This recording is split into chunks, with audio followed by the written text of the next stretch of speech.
Friends, कैसे हैं आप लोग। उम्मीद करती हूँ आप लोग बहुत अच्छे होंगे और अपनी तैयारी अच्छे से कर रहे होंगे। मैं आस्था श्रीवास्तव आप सभी का एजुकेशन नूक एंड कॉर्नर में बहुत बहुत स्वागत करती हूँ।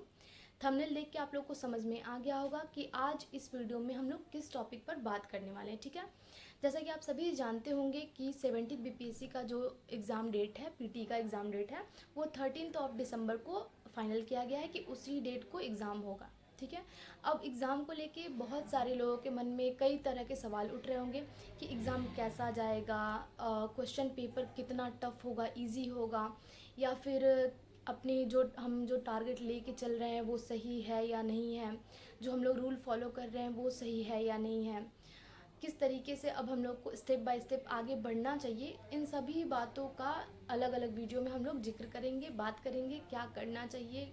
अगर मन में कई तरह के सवाल उठ रहे हैं तो उसको कैसे शॉर्ट आउट करें, उस सवाल से कैसे आगे बढ़ें, उस परेशानियों का हल क्या कहाँ से निकालें, क्या करें कि उन परेशानियों का हल हो। ठीक है, इन सभी बातों पे हम लोग बात करेंगे। ठीक है, आज इस वीडियो में हम लोग पहली बात तो ये बात करेंगे कि मन में सबके ऐसा डर लग रहा है कि तैयारी अच्छे से नहीं हुई है। तो दो तरह के लोगों में ऐसा डर है। पहला, जो कि ज़ीरो हैं अभी भी, जिनको अभी उतना नॉलेज नहीं है कि बीपीएससी के एग्ज़ाम में क्वेश्चन कैसे आते हैं, या फिर उन लोग की तैयारी मतलब बहुत पीछे है। ठीक है, पहले ये लोग हैं, और दूसरे वो लोग हैं जिनकी तैयारी तो हो चुकी है। ठीक है, पर कहीं ना कहीं किसी न किसी कमी के वजह से मार्क्स अच्छे नहीं आ पा रहे हैं सेट प्रैक्टिस पे। ठीक है, अगर सेट प्रैक्टिस आप लोग कर रहे हो तो उसमें मार्क्स अच्छे नहीं आ पा रहे हैं। तो जो पहले नंबर वाले लोग हैं, जिनकी तैयारी अभी ज़ीरो के जैसा, मतलब उतना तैयारी नहीं हो पाया है, कुछ एक आध सब्जेक्ट की तैयारी हो पाई है, उन लोग और मेहनत करें। इसके अलावा उन लोग के लिए और कुछ नहीं कहा जा सकता है, क्योंकि ज़्यादा टाइम नहीं बचा है। ठीक है, जो दूसरे टाइप के लोग हैं, जिन्होंने तैयारी तो की है बट मार्क्स अच्छे नहीं आ पा रहे हैं, सेट प्रैक्टिस अगर आप लोग कर रहे हैं उसमें मार्क्स अच्छे नहीं आ पा रहे हैं, तो आप लोग के लिए सिर्फ एक सॉल्यूशन है। अब सॉल्यूशन क्या है, तो पहली बात, जो भी आप पढ़ चुके हैं उसका रिवीजन कीजिए।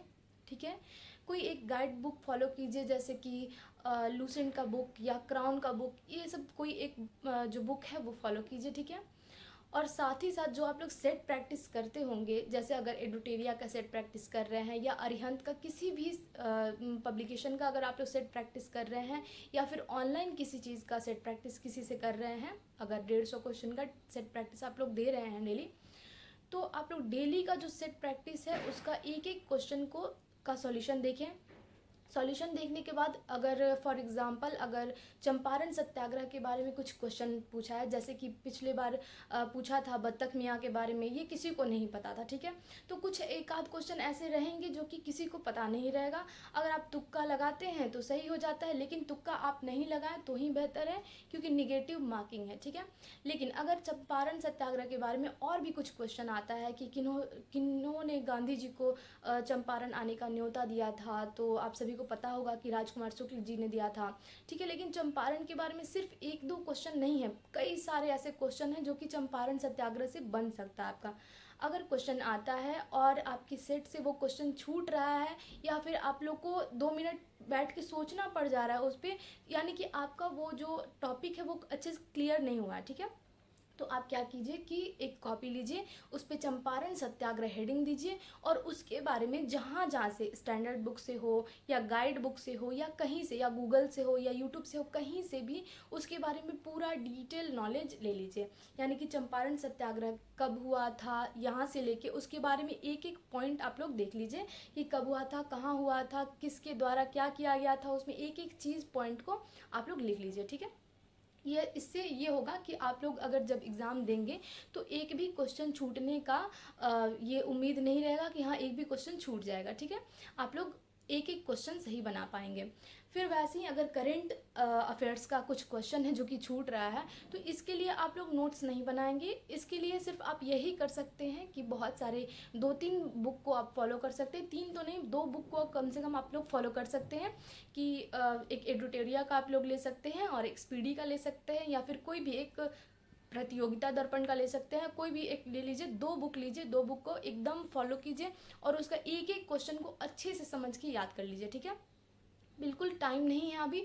तो आप लोग ये मत सोचिए कि चलिए ये इंसान वो बुक फॉलो कर रहा है तो हम भी वो बुक फॉलो कर लें, ये छोड़ दें, ऐसा बिल्कुल भी नहीं कीजिए। सबका अलग अलग स्ट्रैटेजी है, सब अलग अलग बुक से तैयारी कर रहे हैं, लेकिन ये ज़रूरी नहीं है कि जो बुक कोई और तैयारी कर रहा है उसी बुक से आ सकता है। देखिए आने को किसी भी बुक से आ सकता है, ठीक है, इसका कोई लिमिट रिसोर्स नहीं है कि हाँ इस बुक से तैयारी कर लीजिए यहाँ से हो जाएगा, ऐसा कुछ नहीं है। तो करंट अफेयर के लिए सिर्फ आप लोग 2 बुक को फॉलो कीजिए। बाकी जो भी आपका हिस्ट्री हुआ, पॉलिटी हुआ, ज्योग्राफी हुआ, इन सभी को अच्छे से फोकस कीजिए, क्योंकि कोई भी इंसान जो आपके साथ बैठ के एग्ज़ाम दे रहा है वो आपसे आगे उस वजह से ना निकल जाए जो कि आप कर सकते थे और नहीं कर पाए, ठीक है। जैसे कि करंट अफेयर है, बहुत लोगों को नहीं आएगा, कुछ लोगों को आएगा, ठीक है, लेकिन जो बेसिक सब्जेक्ट्स हैं जैसे हिस्ट्री, पॉलिटी, ज्योग्राफी, साइंस, ये सब क्वेश्चन अगर आपसे छूटेंगे तो यहाँ पे ही आप लोग सारे लोगों से पिछड़ जाएंगे, पीछे आ जाएंगे, ठीक है। आप लोग के जो मार्क्स है वहीं से कम आना शुरू हो जाएंगे, क्योंकि अगर आप लोग वो सब सब्जेक्ट पे ध्यान नहीं देते हैं तो आप लोग कई ऐसे क्वेश्चन छोड़ देंगे जो सभी लोग को आता है, आपको नहीं आ पा रहा है, ठीक है। तो इसलिए आप लोग बस एक काम कीजिए कि जो भी हिस्ट्री है, ज्योग्राफी है, साइंस है, बिहार है, इन सब पर ज़्यादा फोकस कीजिए, ताकि जो सभी को आता है उसमें आप पीछे ना रहें। उसके बाद अगर करंट अफेयर्स की बात है, क्योंकि करंट अफेयर में क्वेश्चन बहुत ज़्यादा आ रहा है, तो उन सब पे भी आप लोग बहुत अच्छे से फोकस करें। बट बहुत सारे रिसोर्स आप लेके चलेंगे तो किसी एक रिसोर्स को भी आप कंप्लीट नहीं कर पाएंगे, ठीक है। तो इसके लिए करंट अफेयर के लिए सिर्फ 2 बुक लीजिए नेशनल के लिए, और 1 बुक कोई सा भी ले लीजिए बिहार के लिए। मैं इस बुक के बारे में भी बात करूँगी नेक्स्ट वीडियो में, क्योंकि किस किस बुक से आप अच्छे से तैयारी कर पाएंगे, एक एक वीडियो एक एक सब्जेक्ट पे अच्छे से डिटेल में हम लोग बात करेंगे। तब तक आप लोग बने रहिए, अपना तैयारी अच्छे से कीजिए। डर जो मन में आ रहा है वो जायज़ है, क्योंकि एग्ज़ाम डेट जो है बहुत नज़दीक आ रहा है। अगर आप लोग की तैयारी में कहीं ना कहीं थोड़ी भी कमी है तो डर लगना जायज़ है, ठीक है। लेकिन उस डर से आगे निकलना है, डर के भाग नहीं जाना है, पीछे नहीं रह जाना है, उस डर को हटाना है। यानी कि आप लोग जहाँ पे दिक्कत हो रहा है उसका सॉल्यूशन निकालना है वहीं पे। अगर कोई भी क्वेश्चन में दिक्कत आ रही है, अगर भारत छोड़ो आंदोलन जो टॉपिक है इसमें दिक्कत आ रही है, तो भारत छोड़ो आंदोलन को आप लोग पूरा डिटेल में देख लीजिए, क्योंकि ये ऐसे क्वेश्चन है जो हर एग्ज़ाम में आना ही आना है, ठीक है। कुछ कुछ क्वेश्चन है जो कि हर एग्ज़ाम में आता है, कुछ कुछ टॉपिक है जो कि सारे एग्ज़ाम के लिए इम्पॉर्टेंट है। हम लोग टॉपिक पे भी एक वीडियो बना लेंगे कि कौन कौन सा टॉपिक इम्पॉर्टेंट है, उसको रिविज़न कर लीजिएगा, ठीक है। जैसे कि बुद्धा है, जैन है, ये सब आता है, इसके बारे में आप लोग जितना डिटेल में देख सकते हैं उतना डिटेल में देख लीजिए। तब तक के लिए आज इस वीडियो में इतना ही। आप लोग अपने डर से आगे बढ़िए, डरिए मत, डर के पीछे मत छूट जाइए, ठीक है। सभी के साथ आप लोग आगे बढ़िए, एक एक दिन बहुत इम्पॉर्टेंट है। मैं जानती हूँ कि इस मंथ में दीपावली है, अगले मंथ में फिर छठ है, ये सब कई त्यौहार आ रहे हैं, लेकिन उन त्यौहार के बीच में आप लोग को अपनी पढ़ाई निगलेक्ट नहीं करना, अपनी पढ़ाई को लेके चलना है। तब तक के लिए मेरे साथ बने रहिए। धन्यवाद। उम्मीद है आप लोग को ये वीडियो अच्छी लगी होगी, हेल्पफुल लगी होगी। अगर आप लोग को ये वीडियो हेल्पफुल लगी है तो आप लोग और किसी के साथ इसको शेयर कर सकते हैं, मेरे चैनल को सब्सक्राइब कर सकते हैं। तब तक के लिए धन्यवाद। Thank you so much.